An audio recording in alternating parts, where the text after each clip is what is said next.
The next step in the process is signing the listing documents. So we want to get this signed as soon as possible so that we can get started with our pre-listing package.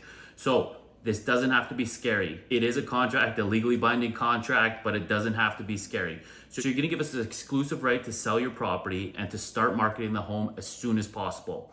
This means putting it on MLS so that every real estate agent can see it. If you've had other real estate agents come out to your home and give you a market evaluation, all of those agents are going to be able to see it. So we're going to make sure that every real estate agent sees it. That's part of the marketing plan, obviously, but we also have a marketing plan to get it out to the most buyers possible through online and print strategies as well. So this is going to be a listing contract that goes over what we do to sell the property and what rights you have as a seller and what you need to disclose, what you don't need to disclose, as well as representation and how does representation work. So we represent you as the listing agent.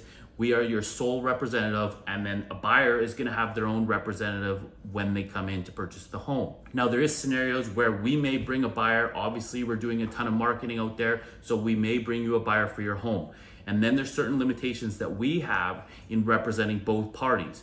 When that happens, we're gonna go over it. We're gonna give you all the details. So we'll go over that representation, sole representation, any of the representation, any of the scenarios that could happen. We're gonna go over it so there's no questions when a buyer comes into your property. And remember, we're representing you throughout the transaction so you can disclose to us all information and we keep it confidential. We wanna make sure that we help you and get you to the place that you wanna be, so make sure that you're giving us all the information that you have available. So signing the listing paperwork is fairly easy. We can send it to you on DocuSign. We can bring a pen and paper and do it old school, whatever works easily for you, and we can walk you through the process.